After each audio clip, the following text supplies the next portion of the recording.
புதிதாக வந்தவர்கள் தயவு செய்து இந்த சேனலை நீங்க சப்ஸ்கிரைப் பண்ணி கொள்ளுமா நான் கேட்டுக்கொள்கிறேன். இந்த சேனல்ல தினமுமே நாங்கள் வார்த்தைகளை, நல்ல வார்த்தைகளை, தேவையான வார்த்தைகளை, வாழ்க்கைக்கு தேவையான வார்த்தைகளை போட்டுக் கொண்டிருக்கிறோம். தயவு செய்து இந்த சேனலை நீங்க சப்ஸ்கிரைப் பண்ணாம பார்க்காதீங்க. ஏனென்றால் இது அநேகருக்கு போய் சேர வேண்டும். நல்ல வார்த்தைகள் எப்பொழுதும் அநேகருக்கு போய் சேர வேண்டும். ஆண்டவர் நம்மோடு கூட இருக்கிற தேவனா இருக்கிறார். உங்களை எல்லாரையுமே நாங்கள் வரவேற்கிறோம் இயேசுவின் நாமத்தினாலே. இந்த நேரத்தில், இந்த நாளிலே ஆண்டவர் எனக்கு கொடுத்த வார்த்தையை நான் பகிர்ந்து கொள்ள உங்களோடு கூட நான் விரும்புகிறேன். வாழ்க்கையில பாத்தீங்கன்னாக்கா அநேக நேரங்களிலே நம்மளுடைய நமக்கு என்ன தோணுதோ அதை செஞ்சுக்கிட்டே இருக்கிறோம்ல. நம்ம எப்படிலாம் போனோம், நம்ம என்ன செய்யணும், எங்க போனோம், என்ன செய்யணும், மனசுல எதை தோணுதோ அதெல்லாம் செய்யறோம். ஸோ அதெல்லாம் நம்ம செய்யும் போது நமக்கு மனசுக்கு எப்படி இருக்குது? ஓ பரவாயில்ல, நான் நினைச்சதை செஞ்சுட்டேன், நான் நினைச்சதை முடிச்சுட்டேன், நான் நினைச்சதை நான் இப்படிலாம் செஞ்சுட்டேன். அதுக்கப்புறம் வர காரியங்களை நம்ம யோசிக்கிறதே கிடையாது. நிறைய நேரங்களில நம்ம ஜெபிக்கிறவர்களாக இருந்தாலும், வேதம் வாசிக்கிறவர்களாக இருந்தாலும், ஆண்டவர்கிட்ட கேட்டு செய்யறோமா என்னன்னு தெரியல. எப்பொழுதுமே ஆண்டவர்கிட்ட கேட்டு செய்யும் போது அது அது அது சிலர் தான் பண்ணுவாங்க, சிலர் செய்ய மாட்டாங்க. ஆண்டவர்கிட்ட கேட்டு செய்யும் போது, ஏன்னா அவங்க மனசுல தோண்டின உடனே அதை செய்யணும்னு பார்ப்பாங்க. இதை முடிக்கணும், இதை செஞ்சிடணும், இதை பண்ணிடணும், இதை செய்து முடிச்சிடணும். நிறைய பேருடைய வாழ்க்கையில இப்படிப்பட்ட காரியங்கள் வருகிறத நம்ம பார்த்துருக்கிறோம். நிறைய எல்லாருமே இந்த தவறை செய்வது உண்டு. ஆனா இல்லைனாக்கா வீட்டில் யார் என்ன சொல்றாங்களோ, எந்த பெரியவங்க சொல்றாங்களோ, இல்லை ஹஸ்பண்ட் சொல்றாரோ, அவங்களுக்கு பிரியமா செய்யறத தான் நம்ம பார்ப்போம். சில நேரங்களில் அவங்க சொல்றதை செய்வோம். அதே நேரத்தில் அவங்கள பிரியப்படுத்துவதற்காக நம்ம என்ன செய்யணுமோ அதை செய்வோம். இதெல்லாமே இது கொஞ்சம் நம்ம யோசிக்க வேண்டிய காரியங்கள். அவங்கள கணவனை பிரியப்படுத்துறதுக்கோ, மனைவியை பிரியப்படுத்துவதற்கோ, இல்ல பிள்ளைகளை பிரியப்படுத்துவதற்கோ, இல்ல உங்களுடைய பாஸை, உங்க டீச்சர்ஸை, உங்க ப்ரொஃபசர்ஸை பிரியப்படுத்துவதற்கோ செய்கிற காரியங்கள் நிறைய இருக்குது. ஸோ இந்த மாதிரி சமயங்களில கர்த்தரை பிரியப்படுத்துகிற காரியங்கள் நம்ம செய்யறோமா அப்படின்ட்டு ஒரு கேள்வி எனக்குள்ள எழும்பும் போது அதை பத்தி தான் நம்ம இன்னைக்கு டிஸ்கஸ் பண்ண போறோம். எடுத்துக்கொள்வோம். எபேசியர் 5வது அதிகாரம் 10வது வசனத்துல ரொம்ப தெளிவாக இருக்கிறது. பிரியமானவர்களே, இந்த வசனத்தை நம்ம கேட்கலாம். உண்மையாகவே ரொம்ப ரொம்ப இந்த நாள் முழுவதும் என்னோடு கூட பேசிக்கொண்டிருந்த வார்த்தை இது. எபேசியர் 5வது அதிகாரம் 10வது வசனம். கர்த்தருக்கு பிரியமானது என்னதென்று நீங்கள் சோதித்து பாருங்கள். ரொம்ப குட்டி வசனம், ரொம்ப தெளிவான வசனம். கர்த்தருக்கு பிரியமானது என்னதென்று நீங்கள் சோதித்து பாருங்கள். சோ பிரியமானது சோதித்து பாருங்கள். யாருக்கு? கர்த்தருக்கு. நம்ம வீட்டுல யாருக்கு வேணுமோ, நமக்கு யாரு பிரியமா இருக்கிறாங்களோ, யாரை பிரியப்படுத்தணுமோ அதெல்லாம் செய்யறோம், அதெல்லாம் செஞ்சு முடிச்சிடுறோம்.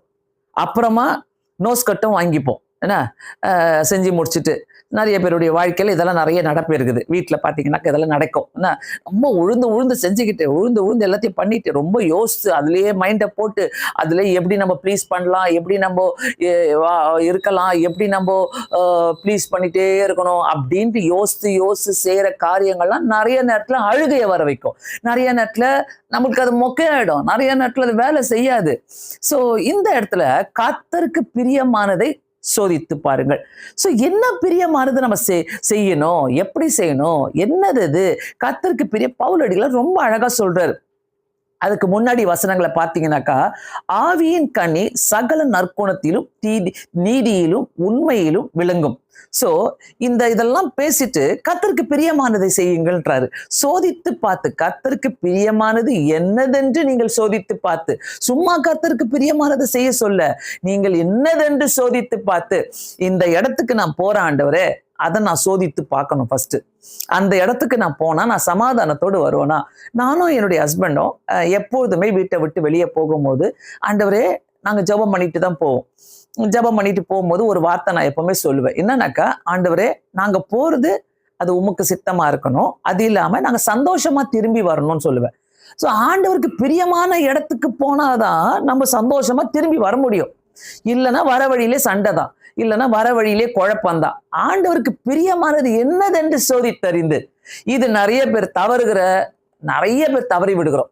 ஏன்னாக்கா இந்த காரியத்துல நம்ம என்ன செய்யணும்னு புரிய மாட்டேது. நம்ம இஷ்டமா தோணுதா, யாரோ சொல்லிட்டாங்களா? முக்கியமா எனக்கு எப்பவுமே ஒரு பிடிக்காத ஒரு காரியம் ஜெபிக்காதவங்க நம்மளுடைய வாழ்க்கையில எதனா சொல்றாங்கனாக்கா அதை ரொம்ப நான் யோசிப்பேன்.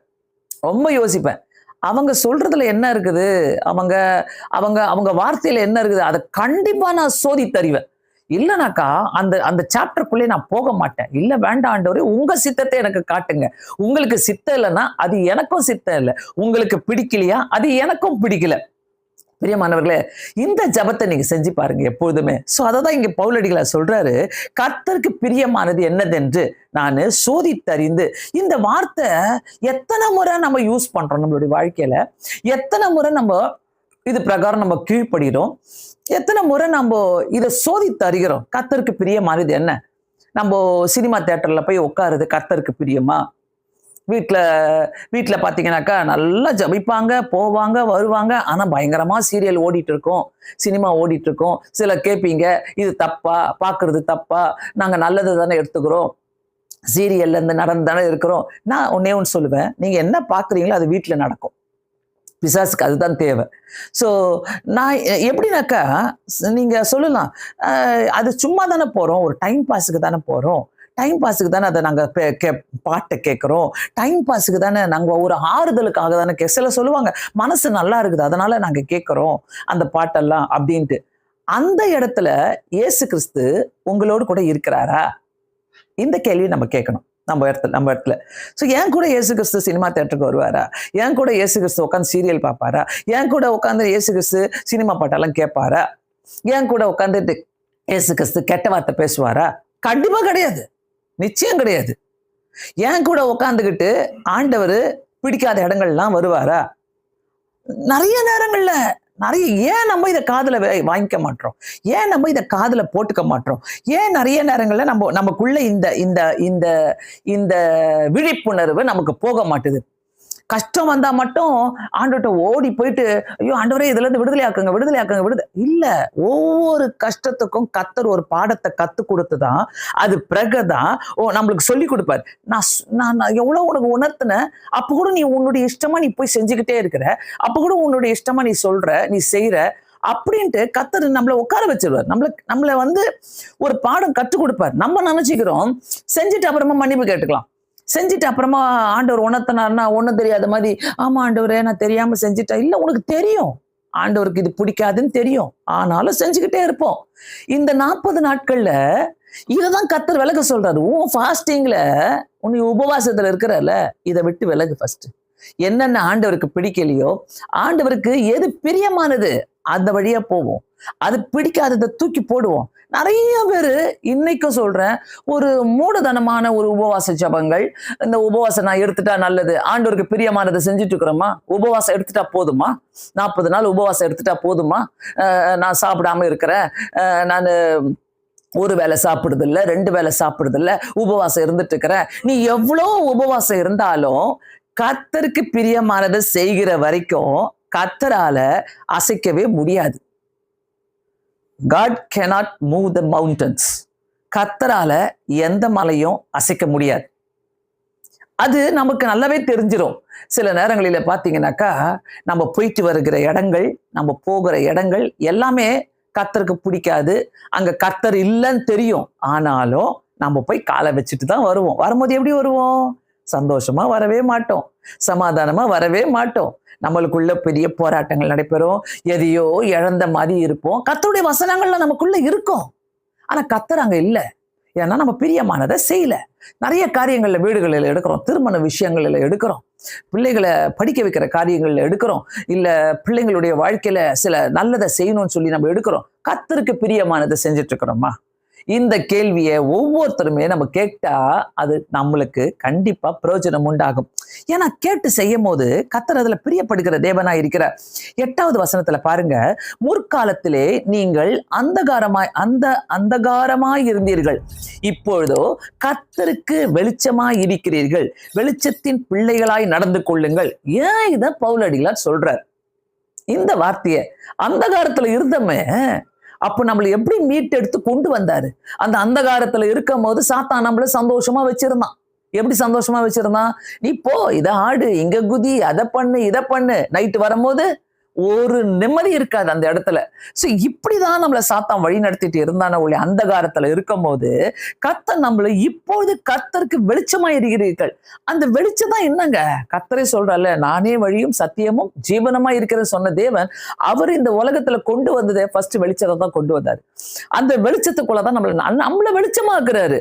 அந்த வெளிச்சத்துக்குள்ள நம்மள நடத்துறாரு. அந்த வெளிச்சத்துக்குள்ள நம்ம அந்த வெளிச்சத்துக்குள்ள இருக்கணும்னு ஆசைப்படுறாரு. பிரியமானவர்களே, சோ இந்த இடத்துல இந்த 40 நாள் உபவாசத்துல உண்மையா சொல்லுங்க, நான் எடுக்கிற உபவாசம் கர்த்தருக்கு பிரீதியா இருக்கிறதா? கர்த்தருக்கு பிரியமான காரியங்களை நான் செஞ்சுட்டு இருக்கிறேனா? வேற வேலையே இல்லையா எனக்கு? வெறும் செல்போன்ல ஜோக்ஸையும் சும்மா அந்த அந்த சீரியலையும் அந்த படத்தையும் பார்த்துக்கிட்டு உட்கார்ந்துருக்கிறது தான் என்னுடைய வேலையா இருக்கிறதா? நிறைய காரியங்கள் நம்ம சிந்திக்க வேண்டியவர்களா இருக்கும். ஆண்டவருக்கு பிரியமானதை நான் செய்கிறேனா? ஆண்டவருக்கு பிரியமான காரியத்தை செய்கிறேன். கர்த்தர் என்ன வெளிச்சமா இருக்கிறத தான் கூப்பிட்டு இருக்கிறாரு. வெளிச்சத்தின் பிள்ளைகளை நடக்கதான் என்ன கூப்பிட்டு இருக்கிறாரு. சோ இதை நான் யோசிக்கும் போது எனக்கு ஞாபகத்துல வந்தது மோசே. மோசையை பார்த்தீங்கன்னாக்கா, ஆண்டவர் எப்போதுமே மோசை கிட்ட போய் மோசை சொல்லுவார் ஆண்டவர்கிட்ட, ஆண்டவரே எனக்கு தெரியாத ஆண்டவரே, நான் செய்ய முடியாத ஆண்டவரே, எனக்கு பயமா இருக்குது ஆண்டவரே, நான் அந்த பார்வோன் கிட்ட போக முடியாத ஆண்டவரே. ஆண்டவர் சும்மா சரியான பலத்தை தரார் ஆண்டவர். நீ போ, நான் பார்த்துக்கிறேன், நீ போ. ஒவ்வொரு இடத்துலயும் அந்த 7வது அதிகாரம் 8வது அதிகாரம் எல்லா இடத்துலயும் பார்த்தீங்கன்னா, யாத்திராகமத்துல பார்வோனை நோக்கி நீ பார்வோன் கிட்ட போய் பேசு, பார்வோன் கிட்ட போய் பேசு. அதுல பார்த்தீங்கன்னாக்கா 8வது அதிகாரம் 9வது அதிகாரம் 10வது அதிகாரம் எல்லாத்துலயுமே 8வது அதிகாரம் 1வது வசனத்துல, அப்போது கர்த்தர் மோசையை நோக்கி, நீ பார்வோன் இடத்துல போய் எனக்கு ஆராதனை செய்ய என் ஜனங்களை அனுப்பிவிடு. கர்த்தர் வேற ஒன்றுமே கேட்கல. ஏன் ஜனங்க ஆராதனை செய்யணும். அந்த ஆராதனை செய்யணும்ன்ற வார்த்தையை பல இடங்களில கர்த்தர் அங்க குறிப்பிட்டு சொல்லிக்கிறார். ஒவ்வொரு இடத்திலும் அவங்களை மீட்டு கொண்டு வா, அந்த எகிப்துல இருக்கிற ஜனங்களை மீட்டு கொண்டு வா, அவங்களை வெளிச்சத்துல கொண்டு வா, அவங்க மீட்டு கொண்டு வா சொல்லும் போது அவங்க எனக்கு ஆராதனை செய்யணும். பிரியமானவர்களே, இன்னைக்கு நீங்களும் நானும் ஆண்டவருக்கு பிரியமானதை செய்து அவருக்கு ஆராதனை செய்து வெளிச்சத்துல நடக்கிற பிள்ளைகளாக இருக்க வேண்டும் என்று கர்த்தர் விரும்புகிறார். சோ இதை நம்ம எப்படி பார்க்கிறோம்? இந்த கருத்தை நம்ம எப்படி பார்த்து கொண்டு இருக்கிறோம்? இந்த இடத்துல நான் பார்க்கிறேன், ஒவ்வொரு அதிகாரத்திலும் 8வது அதிகாரம் 20வது வசனத்துல பார்த்தீங்கன்னா, யாத்திராகமத்துல 20வது வசனத்துல, ஆராதனை செய்யும்படி என் ஜனங்களை போக விடு. அப்போ ஆண்டவர் அங்க என்ன பண்றாரு? தவளைகளை அனுப்புறாரு, பேன்களை அனுப்புறாரு, வெட்டுக்கிளிகளை அனுப்புறாரு, தண்ணிய ரத்தமா மாத்தி போடுறாரு, பலவிதமான வாதைகளை அங்க கொள்ளை நோய்களை அனுப்புறாரு, பலவிதமான வாதைகள். எதுக்காக ஆண்டவர் அனுப்புறாரு இந்த வாதைகளையும் நோய்களையும்? அவங்க கர்த்தருக்கு ஆராதனை செய்வதற்காக மட்டுமே, வேற எதுக்கும் இல்ல. உங்களை என்னையும் பிரித்தெடுத்ததுக்கு காரணமே நம்ம ஆண்டவருக்கு ஆராதனை செய்வோம். அந்த 23வது வசனத்துல பாருங்க, என் ஜனங்களுக்கும் உன் ஜனங்களுக்கும் வித்தியாசத்தை உண்டாக்க செய்வேன். ஆமென்.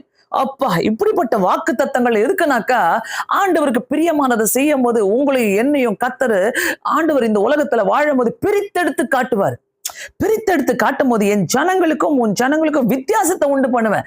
ஆண்டவரை ஏத்துக்கிட்டு நல்ல ஜெபம் பண்ணிக்கிட்டு கிறிஸ்தவ வாழ்க்கையில வெற்றிகரமா வாழ்ந்து பாருங்க. டெய்லி ஜெபம் பண்ணி பாருங்க, டெய்லி வேதத்தை வாசி பாருங்க.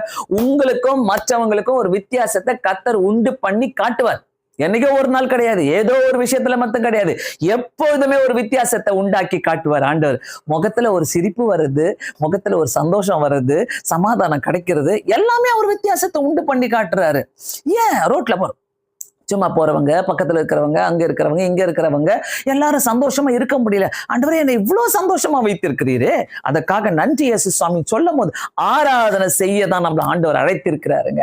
ஆண்டவர் பிரித்தெடுத்ததுக்கு காரணமே ஒரு பல நோக்கங்கள் உண்டு. 10வது அதிகாரத்துல பாத்தீங்கன்னாக்கா, அதுல 3வது வசனத்திலையும் நிறைய இடங்கள் நான் பார்த்தேன், நிறைய என்னால எழுத முடியல. 10வது அதிகாரம் 3வது அதுல பாத்தீங்கன்னாக்கா, அவர் சொல்றாரு, உன்னை தாழ்த்து, நீ எது வரைக்கும் மனதில்லாம என் சமூகத்துல எனக்கு ஆராதனை செய்ய என் ஜனங்களை போக விடு. என் சமூகத்துல அவங்க செய்யணும். ஆண்டவர்கிட்ட கேட்கும் போது நம்மளை பிரித்து எடுத்து அவர்கிட்ட கேட்கணும். ஆண்டவர் நான் என்ன செய்யணும் அங்க கேட்கிறாரு. ஒவ்வொரு இடத்திலும் போய் மோசே கேட்கும் போது பார்வோனுக்கு முன்னாடி போய் நிற்கும் போது ஆண்டவர் பலத்தை கொடுத்து அனுப்புறாரு. அதனால்தான் அந்த எபேசியர் 5வது அதிகாரம் 10வது வசனத்துல கர்த்தருக்கு பிரியமானது என்னதென்று சோதித்து பாருங்கள்ன்றாரு. ஆண்டவர் தான் எனக்கு எல்லாமே கொடுத்திருக்கிறாரு, நான் போய் எல்லாமே செய்யலாமேட்டு மோசே செய்யல. எவ்ரி டைம், ஒவ்வொரு முறையும் ஆண்டவருடைய பாதப்படியில போய் உட்கார்றாரு. 9வது அதிகாரம் அதுல 1வது வசனத்துல நம்ம பார்க்கிறோம், 13வது வசனத்திலையும் பார்க்கிறோம். 1வது அதிகாரம், ஆராதனை செய்ய என் ஜனங்களை அனுப்பிவிடு, ஆராதனை செய்ய என் ஜனங்களை அனுப்பிவிடு என்று பார்க்கிறோம். ஸோ அதுல ரொம்ப ரொம்ப ரொம்ப பிடிச்சமான ஒரு வசனம் பார்த்தீங்கன்னாக்கா, அந்த இடத்துல ஆண்டவர் 7வது வாதையாக இருட்டாக்கிறார். எகிப்து தேசம் முழுவதும் 3 நாள் மட்டும் காரிருள் உண்டாயிட்டான். அந்த 10வது அதிகாரத்துல 22வது வசனத்துல எகிப்து தேசம் முழுவதும் இருட்டாக்கிறார். இருட்டாக்கிட்டு அந்த இடத்துல பாத்தீங்கன்னாக்கா 3 நாள் மட்டும் காரிருள் உண்டாயிற்று அப்படின்னு போட்டார். காரிருள் உண்டாயிற்று. சோ அங்க இருக்கிற ஜனங்க எல்லாருமே காரிருள் இருக்கிறாங்க. 3 நாள் இருட்டா இருக்கணும்னாக்கா எவ்வளோ கஷ்டம். ஒரு நாள் 1 hour நம்மள இருட்டா இருக்கணும்னு சொன்னா எவ்வளோ கஷ்டப்படுறோம்ல இந்த காலத்துல. அந்த நாள்ல 3 நாட்கள் அவங்க என்ன பண்றாங்க, கரண்ட் இல்ல, அங்க வெளிச்சத்துல இல்லாம காரிருள் ஆக்குறார் ஆண்டவர், காரிருளை உண்டாக்குறாரு. 23வது வசனம், 3 நாள் மட்டும் ஒருவரை ஒருவர் காணவும் இல்லை, ஒருவரும் தம்மிடத்தை விட்டு எழுந்திருக்கவும் இல்லை. பகல்ல கூட ஒருத்தர் காணலையாம். பகல்லையும் காரிருளா இருந்தது. 3 நாட்கள் காரிருள் இருந்தது. சோ அந்த இடத்துல பாக்குறோம், 3 நாள் ஒருத்தர் பார்க்கவே இல்லை யாருமே. ஆனா அங்கதான் இருக்கிறாங்க, அங்கதான் பேசுறாங்க, அங்கதான் உட்கார்ந்து சாப்பிடுறாங்க. அப்பவும் கடினமான மனசு. பிரியமானவர்களே, நல்லா புரிஞ்சுக்கங்க. ஆண்டவருடைய வார்த்தையை கேட்கலனாக்கா, ஆண்டவர் நம்மளை பிரித்தெடுத்த நோக்கத்திற்கு ஒரு மதிப்பை நம்ம கொடுக்கலனாக்கா, ஆண்டவர் நம்மளை பிரித்தெடுத்த காரணத்தை நம்மளுடைய வாழ்க்கையில உணரலனாக்கா, காரிருளுங்க, காரிருள். அது பயங்கரமான காரிருள் அனுப்புறாரு கர்த்தர். ஒவ்வொரு வாதையும் அனுப்புறாரு.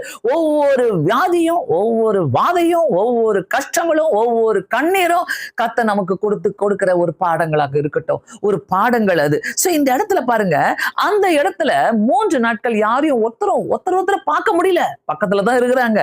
ஆனா இஸ்ரவேல் புத்திரர் யாவருக்கும் மேலோவெனில் அவர்கள் வாசஸ்தலங்களிலே வெளிச்சம் இருந்தது. ஆண்டவர் பிடித்தெடுத்த ஜனங்கள்லாம் இருக்கிறோம்னாக்கா நம்ம மேல வெளிச்சம் இருக்கோங்க. இஸ்ரவேல் ஜனங்க மேல வெளிச்சம் இருந்துகிட்டே இருந்துச்சு. அங்கதான் இருக்கிறாங்க இஸ்ரவேல் ஜனங்க. எகிப்து ஃபுல்லா காரிருள். ஆனா அந்த இடத்துல அந்த இஸ்ரவேல் புத்திரர் யாவருக்கும் மேலில் அவங்களுடைய வாசஸ்தலங்களிலே வெளிச்சம் இருந்தது என்று பார்க்கிறோம். ரொம்ப அருமையான ஒரு வசனம் இல்ல? இந்த வசனத்தை பார்க்கும்போது பிரியமானவர்களே, தயவு செய்து நம்மளுடைய வாழ்க்கையில இந்த 10வது அதிகாரம், எபேசியர் 5வது அதிகாரம் 10வது வசனத்துல கர்த்தருக்கு பிரியமானது என்னதென்று நாம் சோதித்து பார்த்தே ஆகணும். கர்த்தருக்கு பிரியமானதை நம்ம குடும்பத்துல செய்யறோமா? கர்த்தருக்கு பிரியமானதை நம்மளுடைய வாழ்க்கையில செய்யறோமா? கர்த்தருக்கு பிரியமானதை நம்மளுடைய பிள்ளைகளுடைய வாழ்க்கையில செய்யறோமா? கர்த்தருக்கு பிரியமானதை செய்யாம செஞ்சுட்டு பார்த்துக்கலாம் ஆண்டவர் கொடுத்துருவாரு, பார்த்துக்கலாம் ஆண்டவர் செஞ்சிருவாரு, பார்த்துக்கலாம் ஆண்டவர், எல்லாத்தையும் நம்ம ஒரு ஃபோர்ஸ் பண்ணி செய்யும் போது அங்க ஒரு பிரேக்கை நம்ம பார்ப்போம். அங்க ஒரு சமாதானத்தை பார்க்க மாட்டோம். நம்ம ஜெபிக்கிறோமே, நம்மளுக்கு எல்லாமே நல்லா நடக்கும்னு நினைச்சோமே. நான் கேட்கிறேன், சிட் டவுன், உட்காருங்க, ஜெபம் பண்ணுங்க, வேதத்தை எடுங்க. இது எல்லாத்தையும் பேசும். இந்த வேதம் எல்லாவற்றையும் பேசும். கேளுங்க. இது உமக்கு பிரியமானதா ஆண்டவரே? இது உமக்கு பிரியமானதா? அதாவது எல்லாரையும் don't try to please everyone, please God. ஆண்டவரை ப்ளீஸ் பண்ண பாருங்க ஒவ்வொரு விஷயத்திலும். ஆண்டவரே, உங்களுக்கு பிடிச்சா போதும், உங்களுக்கு பிரியம் இருந்தா போதும், உங்களுக்கு சித்தம் இருந்தா போதும். இல்லைனாக்கா ஸ்டாப் ஆண்டவரே, நிறுத்துங்க ஆண்டவரே. இந்த கட்ஸுங்க, இந்த தைரியங்க, இப்படிப்பட்ட ஒரு வல்லமாங்க, இப்படிப்பட்ட ஒரு விசுவாசங்க எல்லாருக்கும் தேவை. பார்த்து கொண்டிருக்கிற அநேகருக்கு ஒருவேளை நீங்க குழப்பத்துல இருக்கிறீங்க, ஒருவேளை நீங்க எப்படி டிசைட் பண்ணணும் தெரியாம இருக்கிறீங்க, ஒருவேளை உங்க மைண்டை போட்டு காலையில எழுச்சதுல இருந்து நைட்டு படுக்கிற வரைக்கும் உங்க மைண்டே வேலை செஞ்சுட்டு இருக்கும். பார்த்துருக்கீங்களா? உங்க மைண்ட் மிஷின் மாதிரி ஓடிக்கிட்டே இருக்கும். ஓ, இங்க மடக்கலாமா, அங்க மடக்கலாமா, இப்படி போடலாமா, அப்படி போடலாமா, இதை மடக்கி போடலாமா, அதை மடக்கி போடலாமா, நான் செய்யறது கரெக்டா, நான் செய்யறது தப்பா, இதைதான் யோசிப்பாங்க. இதையே யோசிச்சுட்டு இருப்பாங்க. ஒரு எப்படி மடக்கி போடலாம், என்ன பண்ணலாம், வீட்டுக்குள்ள கணவரை எப்படி மடக்கி போடலாம், மனைவியை எப்படி மடக்கி போடலாம், இந்த பிள்ளையை எப்படி மடக்கி போடலாம். சிலவங்க பிள்ளைகளை திட்டக்கூட மாட்டாங்க. ஏன்னா அவங்க தப்பு செய்யறாங்கன்னு தெரிஞ்சும் திட்டக்கூட மாட்டாங்க. ஏன்னாக்கா ப்ளீஸ் பண்றாங்க. நாளைக்கு அவங்க தான் உட்காந்து அழ போறாங்கன்னு தெரியாது. ஆனா பிள்ளைங்க தப்பு செஞ்சா கூட அவங்க அப்படியே பரவாயில்ல, என் பிள்ளை மாறிக்கோன்னுவாங்க. நிறைய தாய்மார்களை நான் பார்த்திருக்கிறேன். முக்கியமாக எங்க பிள்ளைங்க மாறிப்பாங்க, அப்புறமா மாறிடுவாங்க. எப்ப மாறுவாங்க? 5ல விளையாதது 50ல விளையுமா? பிரியமானவர்களே, ஒவ்வொருத்தருமே யோசிக்க வேண்டிய ஒரு காரியமாக இருக்கிறது இந்த நாட்களில. ஒவ்வொருத்தருமே கர்த்தருக்கு பிரியமானது என்னதென்று அறிந்து என்னதென்று நீங்கள் சோதித்து பாருங்கள். இந்த சோதனை நம்ம செய்யலனாக்கா கண்டிப்பாக கர்த்தர் நம்மளோடு கூட காரிருளை தான் அனுப்புவாராம். காரிருள் அனுப்பி நம்மளுக்கு சொல்லி தருவாரு. பேச மாட்டாரு ஆண்டவர். அதாவது சாமுவேல் கிட்ட ஆண்டவர் சொல்றாருல, நான் உன்கிட்ட தான் நான் சொல்லி அனுப்புவேன், ஏலி கிட்ட நான் பேச மாட்டேன், ஏலி கிட்ட நான் சொல்ல விரும்பல அப்படின்ட்டு சாமுவேலை கூப்பிட்டு ஆண்டவர் சொல்லி அனுப்புறாரு. ஏன்னா அந்த பாவங்கள் அவருக்கு பிடிக்கல, அந்த பிள்ளைகள் செய்யற பாவங்கள் அவருக்கு பிடிக்கல. சோ இந்த மாதிரி ஆண்டவரோடு கூட நம்ம ஐக்கியம் வச்சிருக்கும் போது, ஆண்டவரே என்னுடைய ஐக்கியம் உங்களோடு கூட இருக்கும் போது உமக்கு பிரியமானதை செய்ய எனக்கு எனக்கு பலம் தாங்க, உமக்கு பிரியமானதை செய்ய என்ன வழி நடத்துங்க என்று சொல்லி கேட்கும் போது கர்த்தர் வழி நடத்தாமல் இருப்பாரா? யோசுவாவை எடுத்துக்கொள்ளுனாக்கா பயங்கரமான ஒரு வசனம். யோசுவாவை நம்ம பார்க்கும்போது, யோசுவாவை போல ஒரு மனிதன் பார்த்தீங்கன்னாக்கா இந்த உலகத்துல யாருமே இல்லைன்னு சொல்லிட்டு வேதம் சொல்லுகிறது. யோசுவாவை நம்ம எடுத்துக்கொண்டா அந்த ஒவ்வொரு அதிகாரத்திலையும் பார்த்தீங்கன்னா யோசுவா மோசையோடு இருந்து ட்ரைனிங் எடுத்தவர். அதனால யோசுவாவுக்கு ஆண்டவர் சொல்லும் போதே நீ பலன் கொண்டு திடமனதா இரு, நான் உன் கூட இருக்கிறேன்னு. அது மட்டும் இல்லாமல் ஆண்டவர் அந்த எமோரியரை இஸ்ரவேல் புத்திற்கு முன்பாக ஒப்பு கொடுக்கிற நாளில யோசுவா கர்த்தரை பார்த்து 10வது அதிகாரம் 12வது வசனத்துல யோசுவா கர்த்தரை நோக்கி பேசி இவங்களாம் ஆண்டவர்கிட்ட பேசாம எதுவுமே செய்யல. எந்த மிரக்கலும் அவங்க ஆண்டவர்கிட்ட பேசாம செய்யவே இல்லை.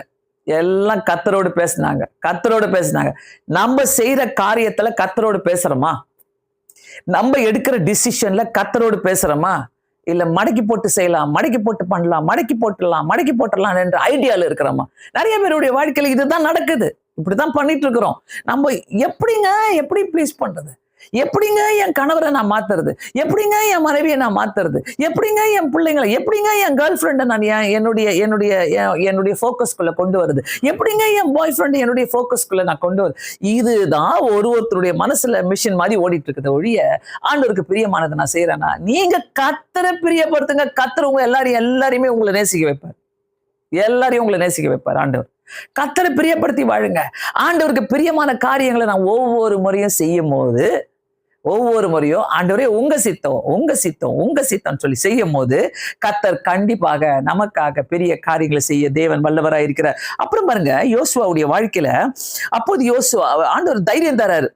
தைரியம் தந்து, சூரியனினி கிபியோனிலும் சந்திரனினி ஆயலோன் பள்ளத்தாக்கின் மேலும் தரித்து நில்லுங்கள். ஒரு சாதாரண மனுஷன், எங்கேயோ இருந்த மனுஷன் யோசுவா, நூனின் குமாரனாகிய யோசுவா சொல்றாரு, சூரியனே நீ கிபியோன் மேலும், சந்திரனே நீ ஆயலோன் மேலும் பள்ளத்தாக்கில் தரித்து நில்லுங்கள். அந்த 13வது வசனத்துல பார்க்கிற 2வது பாகத்துல, அப்படியே சூரியன் அஸ்தமிக்க தீவிரிக்காமல் ஏறக்குரிய ஒரு பகல் முழுதும் நடுவானத்திலே நின்றதாம். சந்திரன் பாருங்க, சந்திரனும் அப்படியே நின்றதாம். ஒரு ஜனங்கள் அந்த 13வது வசனத்துல, அப்போது ஜனங்கள் தங்கள் சத்துருக்களுக்கு நீதியை சரிக்கட்ட மட்டும் சூரியன் தரித்தது, சந்திரன் நின்றது.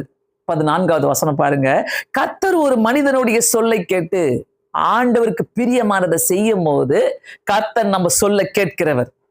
இல்லைன்னா கேட்க மாட்டாரு, கேட்க முடியாது, அவரால கேட்கவே முடியாது. நான் தான் சொல்றேன், நம்ம எடுக்கிற டிசிஷன்ல, நம்ம எடுக்கிற ஒவ்வொரு தீர்மானங்கள்ல கர்த்தருடைய செயல்கள் இருக்குதா? கர்த்தருடைய சொல்ல கேட்டோமா? கர்த்தர் என்னோடு கூட பேசினாரா? கர்த்தர் எனக்கு சொன்னாரா? எத்தனை பேருக்கு அந்த தைரியம் இருக்குது? ஆண்டவர் எனக்கு சொன்னாரு, அதனாலதான் நான் செய்யறேன் சொல்றதுக்கு எத்தனை பேருக்கு தைரியம் இருக்குது? ஆண்டவர் எனக்கு சொல்லல, நான் செய்ய முடியாதுன்னு சொல்றதுக்கு எத்தனை பேருக்கு தைரியம் இருக்குது? நிறைய சில பேர் என்னிடத்துல சில காரியங்களை ஷேர் பண்ணிட்டு அடுத்த நாள் போன் பண்ணி கேட்பாங்க, சிஸ்டர் ஏதாவது உங்களுக்கு கர்த்தர் காட்டினாரா, அதை எனக்கு சொல்றீங்களா? நான் பிளெயினா சொல்லிடுவேன், இல்ல. காட்டினார்னா சொல்லுவேன், காட்டலனா இல்ல, எனக்கு காட்டல. சோ அந்த தைரியம் நம்மளுக்கு வேணும். ஆண்டவருக்கு பிரியமானதை செய்ய கத்துக்கணும் வாழ்க்கையில. சும்மா வாழக்கூடாது. ஒரு கிறிஸ்தவனா நானும் உபவாசம் இருக்கிறேன், நானும் சர்ச்சுக்கு போறேன், நானும் பல மணி நேரம் ஜெபிக்கிறேன், நானும் வேதம் வாசிக்கிறேன், அந்த ஆட்டிடியூட்டை கர்த்தர் நம்ம கிட்ட கேட்கல. கர்த்தர் கேட்கறது, நீ ஜெபித்தாலும் ஆண்டவர் விட்டு விலகி போகிறோமே, நம்ம பைபிள் வாசித்தாலும் பல மணி நேரங்கள் ஜெபித்தாலும் உபவாசம் பண்ணினாலும் ஆண்டவருக்கு பிரியமானதை செய்ய மாட்டோமே. ஆண்டவருக்கு பிரியமானதை செய்ய தானே அவர் நம்மளை கூப்பிடுறாரு. அவரு அந்த இடத்துல பாருங்க, கர்த்தர் ஒரு மனிதனுடைய சொல்லை கேட்டு அந்நாளை ஒத்த நாள் அதற்கு முன்னமும் இல்லை, அதற்கு பின்னமும் இல்லை. கர்த்தர் இஸ்ரவேலுக்காக யுத்தம் பண்ணிடுறார். அதுக்கு முன்னாடி இல்லை, அதுக்கு பின்னாடி இல்லாத மாதிரி ஒரு நாள். அப்படிப்பட்ட ஒரு நாளை கர்த்தர் கொடுத்தாரு. அந்த இடத்துல யோசுவா ஜெபிக்கும் போது எப்படி, எபேசியர் 5வது அதிகாரம் 10வது வசனத்துல, கர்த்தருக்கு பிரியமானது என்னதென்று சோதித்து பாருங்கள். சோ கனியற்ற அந்தகார கிரியைகளுக்கு உடன்படாமல் அவைகளை கடிந்து கொள்ளுங்கள். பிரியமானவர்களே, பயங்கரமான ஒரு வசனம். அடுத்த வசனம் 11வது வசனம், எபேசியர் 5வது அதிகாரம் 11வது வசனத்துல, கனியற்ற அந்தகார கிரியைகளுக்கு உடன்படாமல். அந்தகார கிரியைனா என்னது? கர்த்தருக்கு பிசாசுடைய கிரியைகள் எல்லாம் அந்தகார கிரியைகள் தான். எல்லாமே நல்லா தெரியும் நமக்கு.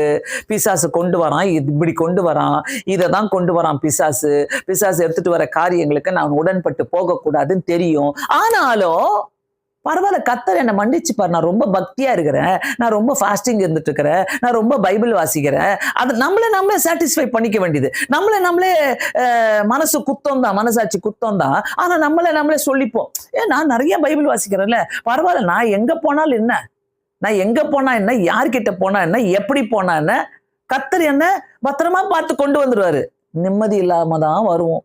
அந்த காரிருள் தான் நம்ம கூட தொடர்ந்துட்டு வரும். அதனால கனியற்ற அந்தகார கிரியை இந்த 40 நாள்ல நமக்கு வேண்டாம். அந்த 40 நாள்ல வேண்டாம். உடன்படாமல் அவைகளை கடிந்து கொள்ளுங்கள்ன்றாரு. அவர்களால் ஒளிப்பீடத்தில் செய்யப்படும் கிரியைகளை சொல்லுகிறதும் அவலட்சணமாய் இருக்கிறதே. அவைகள் எல்லாம் கடிந்து கொள்ளப்பட்டு வெளிச்சத்தினாலே வெளியரங்கமாகிறதெல்லாம் வெளிச்சமாய் இருக்கிறது. எல்லாம் ஆண்டவர் வெளியே கொண்டு வந்துருவாரு. நம்ம உள்ள மறைச்சு தெரியாம கர்த்தருக்கு மட்டும் தெரியும் எல்லாமே, ஆனா நான் செய்யறது ஒண்ணும் தெரியாதுன்னு சொல்லி மறைச்சு வைக்கிற ஒரு காரியத்தை கர்த்தர் வெளியரங்கமா கொண்டு வந்து தீர்த்துவார். அதான் காரிருள். கர்த்தர் கண்டிப்பா கொண்டு வருவார். அதெல்லாம் ஏன் நம்ம கீழ்ப்படியாம இருக்கிறோம், ஏன் நம்ம அதை உணராம இருக்கிறோம்? நிறைய பேருடைய வாழ்க்கையில இன்னமும் அநேக காரியங்களுக்கு உடன்பட்டே போகிறோம். கனியற்ற வாழ்க்கைக்குள்ளதான் போயிட்டே இருக்கிறோம். கனியற்ற வாழ்க்கை, கனி கொடுக்கிற வாழ்க்கைக்கு வித்தியாசம் உண்டுங்க. அதனால்தான் அங்க சொல்றாரு 14வது வசனம், ஆதலால் தூங்குகிற நீ விழித்து. தூங்கிட்டு இருக்கணுமா? தூங்குறதுன்னா ஜெபிக்க, நல்லா ஜெபம் தான் பண்ணிட்டு இருப்போம், ஆனா தூங்கிட்டு இருக்கிறோம். நல்லா வேதம் வாசிக்கிறோம் சொல்லுவோம், தூங்கிட்டு இருக்கிறோம். தூங்குகிற நீ விழித்து மரித்தோரை விட்டு எழுந்திரு, அப்போது கிறிஸ்து உன்னில் பிரகாசிப்பார் என்று சொல்லி இருக்கிறார். மரித்தோர் கூட நம்மளுக்கு வேலையே கிடையாது பிரியமானவர்களே. எந்த மரித்தோர் கூட வேலை கிடையாது. மரித்தோர்னா உயிரோடு இருக்கிறவர்களும் ஆண்டவர் அறியாதவர்களும் ஆண்டவருக்கு கீழ்ப்படியாதவர்களும் மரித்தோர்களால் ஆவார்கள். சோ அவங்க கூட நம்மளுக்கு உடன்பாடு இல்லைங்க. அவங்களோடு கூட உடன்பாடு வைக்கிறோம்னாக்கா காரிருள் வெளிச்சத்தின். அப்பதான் நம்ம கிறிஸ்துவனை பிரகாசிப்பார் என்று சொல்லி இருக்கிறாரு. நம்மளை பிரகாசிக்க நம்மளை எழுப்பிட்டாரு. நம்ம தான் இருட்ட தேடி ஓடிட்டு இருக்கிறோம். அப்போ உன்னுடைய இடத்துல கர்த்தர் எப்படி ஒரு வெளிச்சத்தை கொண்டு வருவாரு? யோசிக்கலாமா? இத நம்ம யோசிக்கும் போது கர்த்தர் நம்மோடு கூட பேசுகிற தேவனா இருக்கிறார். இந்த நாளிலே உண்மையாகவே கர்த்தருக்கு பிரியமானது என்னதென்று நீங்கள் சோதித்து அறியுங்கள். அதை சோதித்து அறியும் போது நடக்கும் போது அது நம்மளுக்கு பிரயோஜனமாக இருக்கும். அப்படியே கண்களை மூடி நாம் அனைவருமே ஜெபிக்கலாம். இந்த நேரத்துல ஆண்டவருக்கு ஒப்பு கொடுத்து ஜெபிக்கலாம். ஆண்டவரே, நிறைய பேர் நிறைய நேரங்களிலே என்னுடைய வாழ்க்கையில கனியற்ற வாழ்க்கையை வாழ்ந்துட்டு இருக்கிறேன் ஏசப்பா. உபவாசம் இருக்கிறேன், ஜெபிக்கிறேன், வேதத்தை வாசிக்கிறேன், ஆனா ஒரு பிரயோஜனமே இல்லை இயேசு சுவாமி. என் வாழ்க்கையில ஒரு பிரயோஜனம் இல்ல. நிறைய நேரம் காரிருள் என சூழ்ந்து கொள்கிறது. ஏனக்கா கர்த்தருக்கு பிரியமானதை செய்யாம இருக்கிறோம். இந்த நேரத்துல நாம் ஆண்டவருக்கு பிரியமானதை செய்ய நாம் ஒப்பு கொடுத்து ஜெபிக்கலாம்.